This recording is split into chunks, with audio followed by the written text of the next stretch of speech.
Praise the Lord. எல்லாருக்கும் வணக்கம். இயேசு கிறிஸ்துவின் நாமத்தினாலே வாழ்த்துக்கள்.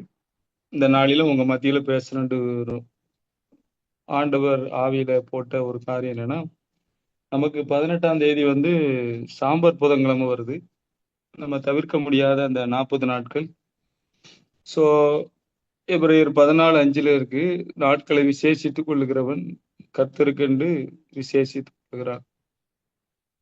ஸோ அதை பெருசா நினைச்சா உண்டு, பெருசா நினைக்காட்டாலும் ஒன்றும் பிரச்சனை கிடையாது. அப்படிதான் நமக்கு நிருபங்கள்ல பவுல் கற்றுக் கொடுத்திருக்கிறார்.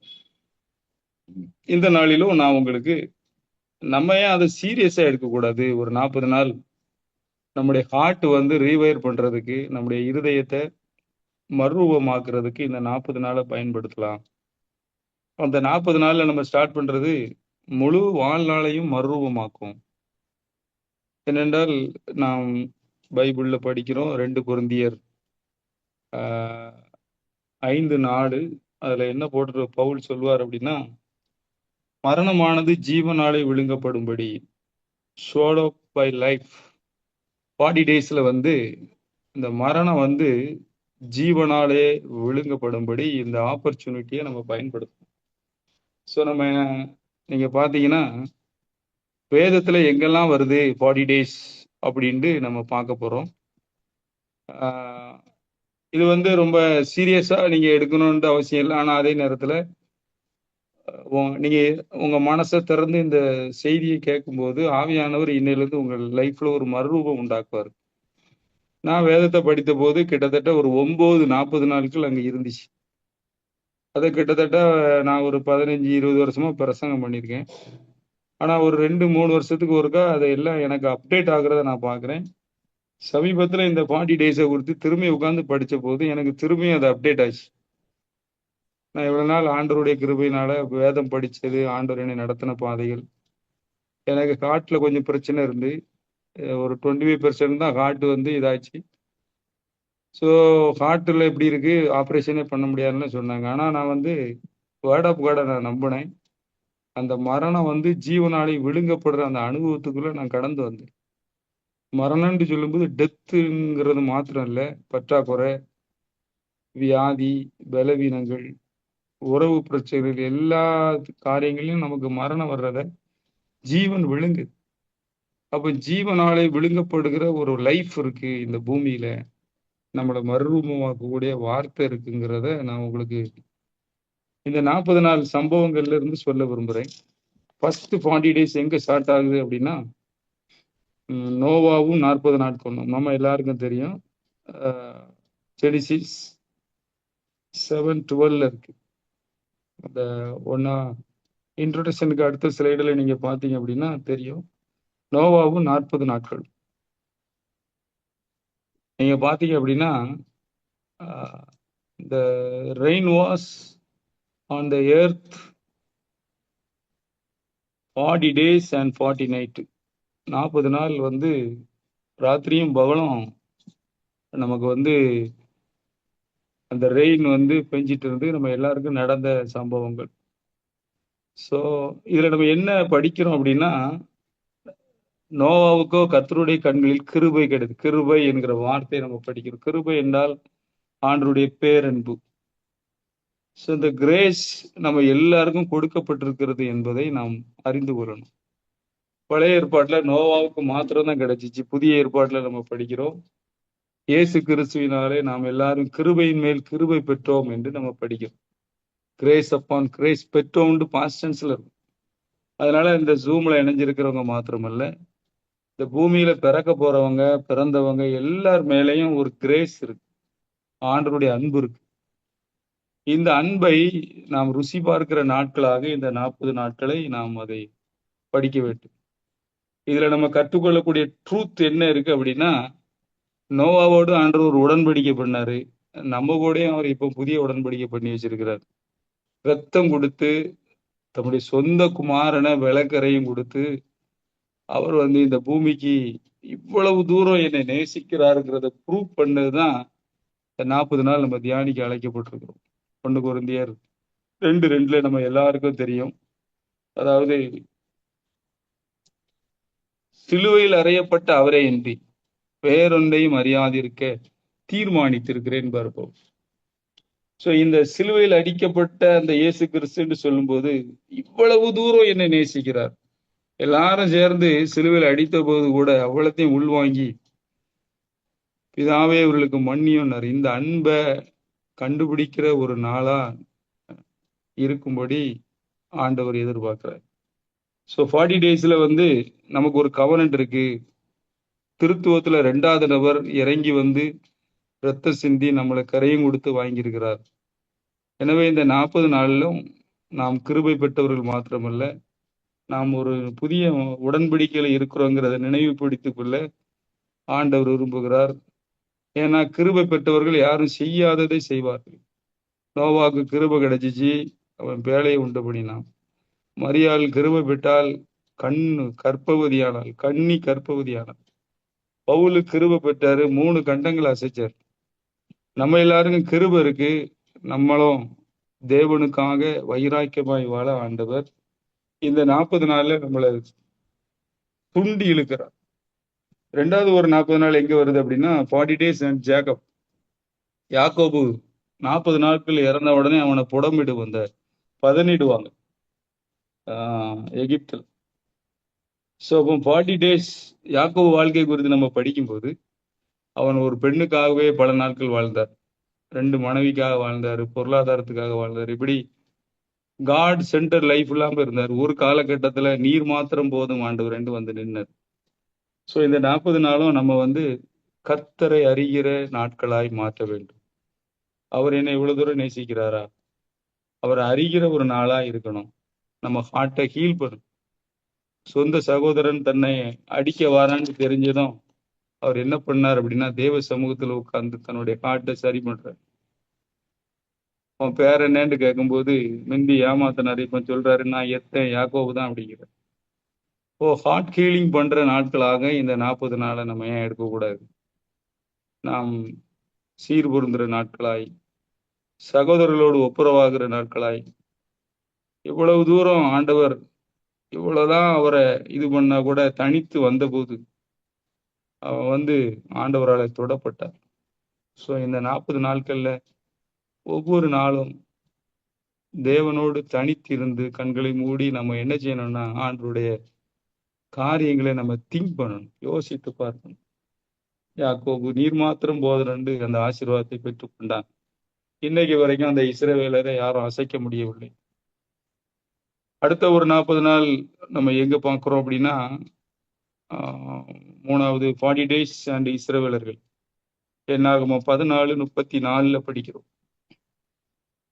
என்னாகமோ நீங்க படிச்சு பார்த்தீங்க அப்படின்னா 40 நாள்ல போக வேண்டியதை 40 வருஷம் போயிட்டு இருப்பாங்க. அதனுடைய ப்ராப்ளமே அங்க எங்க இருக்கு அப்படின்னா 31ஆம் வசனத்துல நீங்க பாத்தீங்கன்னா என்னை அசட்டை பண்ணினீர்கள்னு பாரு ஆண்டவர். 11ஆம் வசனத்தை பாத்தீங்கன்னா என்ன நம்பலம்பர், நாட் பிலீவ் மீ அப்படிம்பார். ஹவுலாங், எவ்வளவு காலம் என்னை இப்படி நம்ப மாட்டாங்க அப்படிம்பார். திரும்ப 27ல பாத்தீங்கன்னா கம்ப்ளைண்ட் அகைன்ஸ்ட் மீ அப்படிம்பார், எனக்கு விரோதமா பேசுறாங்க அப்படிம்பார். அநேக நேரம் நம்முடைய வார்த்தைகள் தேவனை மட்டுப்படுத்துகிறது. அவர் செய்ய முடியாத அதிசயங்களையும் அற்புதங்களையும் செய்ய விடாம ஆக்கிட்டு அவங்களை வனாந்தரத்துல சுத்த வைத்தது. ஆண்டவர் அவர்களை ஒன்றும் செய்ய முடியவில்லை. ஏனென்றால் எங்கெல்லாம் லவ்ல ஒரு ஒர்க் நடக்கலையோ அங்க ட்ரினிட்டி கிரியை செய்ய முடியாது, அவர் விட்டுட்டார். ஆனா அவர் தகப்பங்கிறதுனால கைவிடல, பிள்ளைகளை அதுக்குள்ள நுழைய வச்சார். யாரெல்லாம் பேசினாங்களோ அவங்களெல்லாம் வந்து விட்டுட்டார். ஸோ இந்த 40 நாட்களும் நம்ம சீர்படுத்தணும், நம்முடைய வார்த்தைகளை சீர்படுத்தணும், தேவனுடைய வார்த்தையை பேசணும். ஒண்ணு ஆவில நிரம்பி அந்நிய பாஷை பேசணும், இல்லைன்னா வசனம் பேசணும். இப்படி நம்ம அந்த வார்த்தைகளை மாத்துறது. அதே போல இதுல என்ன ட்ரூத் நம்ம கண்டுபிடிக்கிறோம் அப்படின்னா valid the word of God.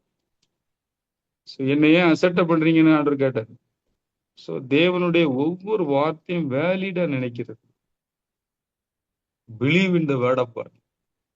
அது அப்படியே நங்குற மாதிரி அதுல ஒண்ணு போட்டிருக்கு அப்படின்னா எனக்கு கர்த்தரை தேடுறவர்களுக்கு ஒரு நன்மையும் குறையக்கூடாதுன்னா அதை அப்படி நம்பணும். ஆண்டவர் அதை விரும்புற faith on him, focus on it. அதாவது அதை அப்படியே பெருசாக்குறது. திரும்ப திரும்ப நம்ம மைண்ட்ல தேவன் பெரியவர் அப்படிங்கிற மைண்ட் செட்டுக்கு நம்ம வரணும். இவர்கள் அதை விட்டு விட்டார். அடுத்த ஒரு 40 நாள் நம்ம எங்க பாக்குறோம் அப்படின்னா, மோசஸ் லைஃப்ல பாக்குறோம். மோசஸ் வந்து கிட்டத்தட்ட 3 தடவை 40 நாள் தேவ சமூகத்துல இருந்திருப்பார். நம்ம டியூட்ரானமி 9, 18, 25, 10, 10 எல்லாம் அதை பாக்குறோம். அவர் திரும்ப திரும்ப அங்க என்ன சொல்லுவார்னா, 19ஆம் வசனத்துல இருக்கு, but the Lord listen to me. 10, 12ல லவ் ஹிம். 10, 16ல ஒரு ஹார்ட் கிளிங் ப்ராசஸ பார்க்கலாம். இந்த மோசஸோட லைஃப்பை நம்ம படிக்கும்போது இந்த 40 டேஸ் அந்த லெசன்ஸ் என்ன இருக்கு அப்படின்னா, தேவன் முகமுகமாக மோசையோடு பேசினார், ஒரு சிநேகிதன்கிட்ட பேசுற மாதிரி. அவ்வளவுக்குள்ள அவனை நேசிச்சார். திரும்ப அதை கண்டுபிடிச்சு சொன்னார். மோசே என்ன சொன்னார்னா, மெய்யாகவே அவர் ஜனங்களை சிநேகிக்கிறார் அப்படின்ட்டு. நம்ம அநேக நேரம் ஆண்டவரை பற்றி தவறா மைண்ட்ல இருக்கு. ஆனா நீங்க பைபிளை நல்லா படிச்சு பாத்தீங்கன்னா, தேவன் அன்பாகவே இருக்கிறார்ங்கிறத கண்டுபிடிக்கிறாங்க. ட்ரூத் என்ன அப்படின்னா, 19ஆம் வசனத்துல இருக்கு, தேர்ஃபோர் லவ் தல் மற்றவனை நேசி அப்படிம்பாரு. 11:1 நீங்க பாத்தீங்கன்னா லவ் த லார்ட்ன்னு இருக்கும். 11:13 பாத்தீங்கன்னா உபாகமும் லவ் த லார்ட்ன்னு இருக்கும். 13:3 பாத்தீங்கன்னா லவ். அப்படி எல்லாத்துலயுமே இந்த லவ்ங்கிற வேர்டு திரும்ப திரும்ப திரும்ப வந்துகிட்டே இருக்கு. ஸோ தேவன் அன்பாகவே இருக்கிறார். அவர் அன்புலதான் ஆக்டிவேஷன் ஆவார். அந்த அன்பு இருந்தாதான் ஜீவன் உண்டாகும். அந்த ஜீவன் வரும்போது மரணத்தை விழுங்கிடும். இங்கே நாம் ஜீவனை பெற வேண்டும் என்றால் தேவன் அன்பாகவே இருக்கிறார். நம்ம காட்டை ரீவேர் பண்ணணும். மோசைக்கு அந்த காரியங்களை நாம் அவருடைய வாழ்க்கையில பார்த்தோம். அவருடைய லைஃப் மர்வமாச்சு. நான் என்னாகமோ 12ஆம் அதிகாரம் படிக்கும்போது தேவனே அவனுக்காக வழக்காடுவதையெல்லாம் நாம் பார்த்திருக்கிறோம்.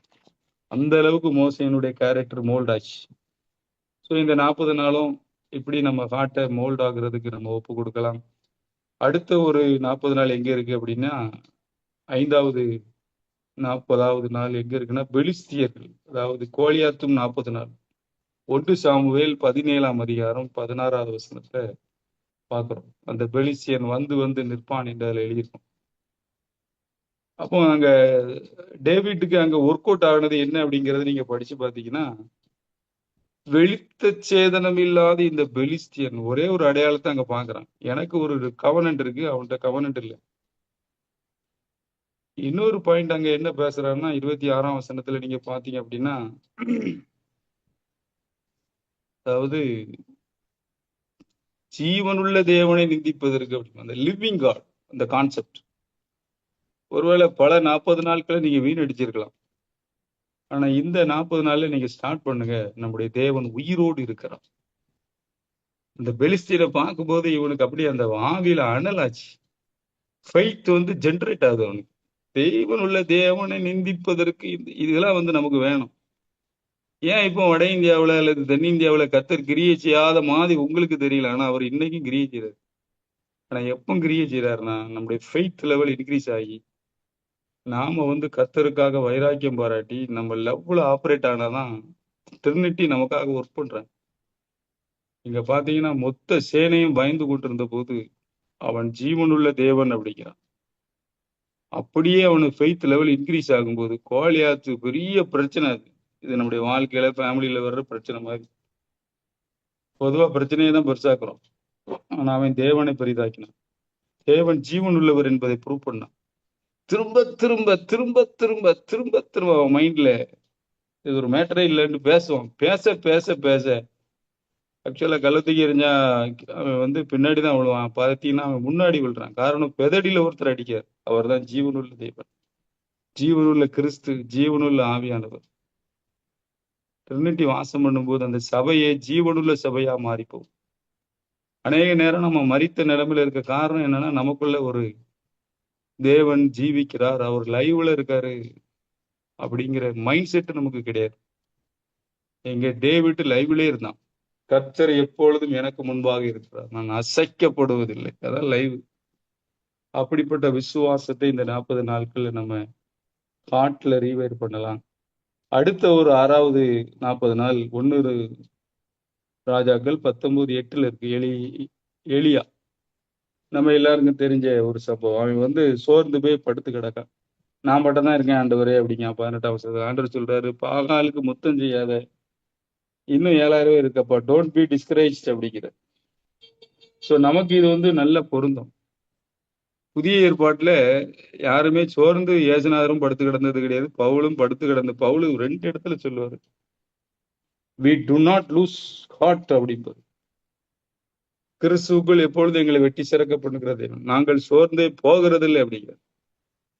எப்படி அவரால் முடிஞ்சிச்சின்னு நீங்க பாத்தீங்கன்னா, இது 2 கொரிந்தியர் 4:4 இருக்கு. 3:18 சொல்லுவாரு, நாங்கள் மறுரூபமாகிறோம் அப்படிம்பாரு. மகிமையும் மகிமைப்படுது. என் ஆவியில ஆவியானவர் இருக்காரு, என் சோலில கிரைஸ்ட் இருக்காரு, கிறிஸ்து எனக்குள்ளே, என் பாடி தேவன் தங்க மாலை. இப்படி அவர் மைண்ட் செட் பண்ணி அந்த லெவல்ல ஆப்ரேட் ஆகுறதுனால அவர்கிட்ட ஜீவன் வேலை பார்க்கும்போது அங்க மரண கிரியிலே நிற்க முடியாது. அவர்கிட்ட கள்ளத்திக்கெல்லாம் எரிஞ்சாங்கன்னா அவரை கொல்ல முடியல. ஆனா என்னைக்கு நான் ஓட்டத்தை முடிச்சேன்னு ஒப்பு கொடுத்தாரு, அன்னைக்கு தான் அவரால் சாக முடிஞ்சிச்சு. பிரியமானவர்களே, நமக்குள்ள ஜீவனுள்ள ஆவியானவர் இருக்கார், சோர்ந்தே போக முடியாது. அப்படிப்பட்ட ஒரு ஜீவன் நமக்குள்ள இருக்கு. சோ அதை கண்டுபிடிக்கிறதுக்கு இந்த 40 நாளை நீங்க பயன்படுத்தணும். அடுத்தாப்புல பாக்குறோம் 40 days அண்ட் எசேக்கியல் 4:6. தேசத்தை பாரத்தை சுமந்தாண்டு அங்க இருக்கும். ஆனா இப்போ புதிய ஏற்பாடு வெளிச்சத்துல படிக்கும்போது சிலுவையில் அவர் நம்முடைய பாவங்களை மாத்திரமல்ல, வியாதியை மாத்திரமல்ல, பலவீனங்களை மாத்திரமல்ல, சாபங்களை மாத்திரமல்ல, துக்கங்களையும் சுமந்தாருன்றது. It is finished. ஸோ அதனால என்ன சொல்றோம் அப்படின்னா, நீங்க எந்த பாரத்தோட வாழ வேண்டிய அவசியம் கிடையாது. எல்லாத்தையும் ஆண்டவர் மேல போட்டுற வேண்டியதான். பிலிப்பியர் 4:4 நம்ம நல்லா படிக்கிறோம். எவ்ரிதிங் எல்லாத்தையும் அவர் மேல வச்சுட்டு, உங்கள் கவலைகள் எல்லாம் அவர் மேல் வச்சுட்டு பெடவு உட்காந்து ஜோமனுங்கன்னு போட்டு, ரொம்ப ப்ரேயர்ல இது ரொம்ப முக்கியமான. மைண்டை ஃப்ரீயாக்கு தேவ சமூகத்துல வச்சிரு. ஸோ பாவங்கள் பாரங்கள் இது எல்லாமே இல்லாத ஒரு எஃபர்ட்லெஸ் லைஃப் ஆண்டவர் வச்சிருக்கிறார். அதை பவுல் கண்டுபிடிச்சார். அதனாலதான் அவர் சோர்ந்து போகிறது இல்லைன்னாரு. ஸோ இந்த 40 days தேசம் மறுரூபமாக்கப்பட நம்ம விரும்பணும். நம்ம கூட இருக்கிறவங்க இந்த ஹார்ட் ஹீலிங்ல லவ்ல ஆப்ரேட் ஆகுற மாதிரி நம்ம அவங்களுக்கு டீச் பண்ணணும். இந்த லவ் இருக்கிற இடத்துலதான் ஜீவன் உண்டாகும். ஸோ அதை நம்ம மறந்துடவே கூடாது. 8வது 40 நாள் எங்க இருக்குன்னா மத்தேயு 4:4 இருக்கு. இயேசு கிறிஸ்து 40 நாள் பிசாசினால் சோதிக்க புறப்பட்டாருன்னு அந்த இடம் நம்ம பார்க்கிறோம். 4:4 நம்ம வாசிக்கிறோம். ஸோ அதுக்கு மேல நீங்க பாத்தீங்கன்னா 3வது அதிகாரம் கடைசி வசனத்துல இருக்கும், இவர் நேசகுமாரன் இருக்கும். 4:1 அப்பொழுது அப்படின்ட்டு. ஸோ நம்முடைய பெரிய ப்ராப்ளம் எங்க இருக்குன்னா, பிசாசு பேசுறதுக்கு காதுக்குள்ள அந்த மண்டைக்குள்ள நம்ம இடம் கொடுக்கும். நீ நேசிக்கப்படத்தக்கவன் இல்ல, உன்னை யாரும் விரும்ப மாட்டாங்க, அந்த பிசாசின் பொய்யை நம்புறோம். ஆனா இயேசு பிதாவினுடைய அந்த அன்புல அப்படியே ஊறிக்கிட்டே இருந்தார். இவர் என் நேசகுமாரன் சத்தம் அவருக்கு தான் கேட்டுச்சு. மருவ மலையிலையும் ஒருக்கா கேட்கும், மற்றவங்களுக்கு எல்லாம் இடி முழக்கம் மாதிரி கேட்டுச்சு, அவருக்கு மட்டும் தான் அது கேட்டுச்சு. இவர் என் நேசகுமாரன், இவரில் பிரியமா இருக்கிறேன்.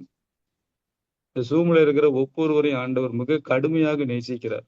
இந்த 40 நாளும் நீங்க டெய்லி காலையில எழும்பி கண்ண மூடி என்னை நேசிக்கிறார் ஆண்டவர், மிகவும் நேசிக்கிறார், இதே திங்க் பண்ணி பாருங்களேன், உங்க லைஃபே மாறிடும். இயேசுநாதர் அப்படிதான் வாழ்ந்தார். நீங்க எல்லாரும் என்னை விட்டு போயிருவீங்க, ஆனா நான் தனித்திறேன், பிதா என்னோடு கூட இருக்கிறார். ஸோ இதெல்லாம் ஒரு பெரிய மேட்டர்.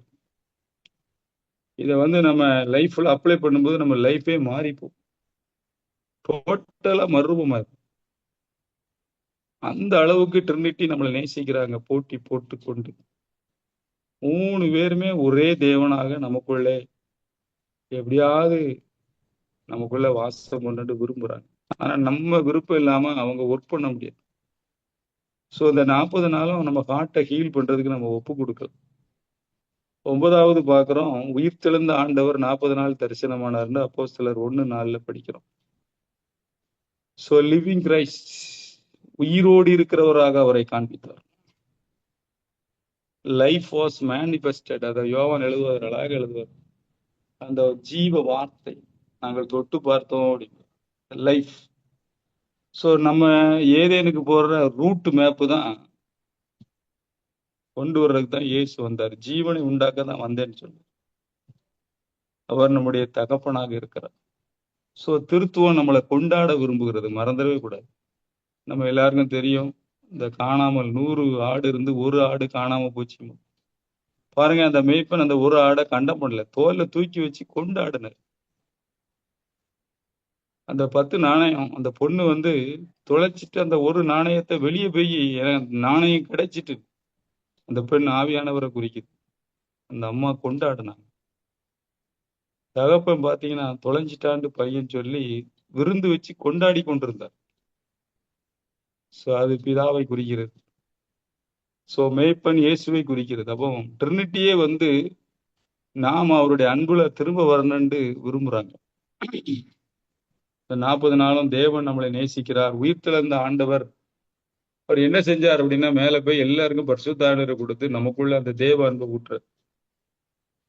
ஸோ அதனால திரும்ப திரும்ப இதுல நம்ம என்ன ட்ரூத் கண்டுபிடிக்கணும்னா, வாக்கிங் இன் த ஸ்பிரிட், நம்ம ஆவியிலே நடப்பதற்கு நம்மளை ஒப்பு கொடுக்கணும். ஹார்ட் ஹீலிங் ஒரு லைஃப் இருக்கு. மறுரூபமாக்க வேண்டிய காரியங்கள் நிறைய இருக்கு. நீங்க இந்த லைஃப் இந்த 40 நாளே நீங்க அப்படி யூஸ் பண்ண மிஞ்சியுள்ள நாட்கள்ல நீங்க ஒரு பெரிய மாற்றத்தை காமிங்க. ஹார்ட் நல்லா ஆயிட்டுன்னா, தேவ அன்புல அன்கண்டிஷனல் லவ்ல நீங்க ஒர்க் அவுட் ஆக ஆரம்பிச்சுட்டீங்கன்னா ஜீவன் உண்டாகும். ஜீவன் உண்டாகும் போது அது மரணத்தை விழுங்கிடும். ஒரு பற்றாக்குறையா இருக்கலாம், அல்லது ஒரு வியாதியா இருக்கலாம், அல்லது ஒரு பலவீனமா இருக்கலாம், இல்லைன்னா ஒரு உறவு பிரச்சனையா இருக்கலாம். எதுனாலும் சரி அது அப்படியே விழுங்கிடும். சோலப்ட் அப்படின்றது ஆங்கிலத்தில். ஸோ இந்த 40 நாட்களும் 10வது நம்ம என்ன சொல்றோம் அப்படின்னா, நானும் 40 நாட்கள். சரியா? ஸோ நோயிங் என்சி, நமக்கு ஒரு கவர்னன்ட் இருக்குன்னு நம்ம படிக்கணும். 2வது காட் சென்டர் லைஃப், யாக்கோபு வாழ்க்கையில இருந்து நம்ம படித்தோம். இஸ்ரவேலர்கள் valid the word of God, தேவனுடைய வார்த்தையை வேலிடா நினைக்கிறது. 40 நாளும் ஒரு நாளைக்கு 30 அதிகாரம் படிச்சீங்கன்னா ஒரு தடவை பைபிளே முடிச்சிடலாம் 37 நாள்ல. ஸோ அப்படி வேலிடா வேர்ட் ஆஃப் காடை கொண்டு வர்றது. ஸோ மோசஸ் மாதிரி ஆண்டவரை நேசிக்கிறது. ஸோ லிவிங் காட், டேவிட் மாதிரி ஜீவனுள்ள தேவன். எலியா மாதிரி ட்ரையம்பிள்ல ஒரு சோர்ந்து போகாத ஒரு வாழ்க்கை. இசைக்கியல் வந்து ஜீவனுள்ள ஒரு வாழ்க்கை. இயேசு கிறிஸ்து நான் அவருடைய பிள்ளை அப்படிங்கிற நிச்சயம். ஸோ நமக்குள்ள இருக்கிற அந்த மர்வமான ஒரு வாழ்க்கை, டிரான்ஸ்பிகரேஷன் லைஃப். ஸோ நமக்குள்ள அந்த விசுவாசத்தை கட்டவிழ்த்து விட இந்த 40 நாட்களை பயன்படுத்துவோம். அதை அசட்டை பண்ணாண்டாம், நீங்களே தீர்மானம் எடுத்துக்கிடலாம்.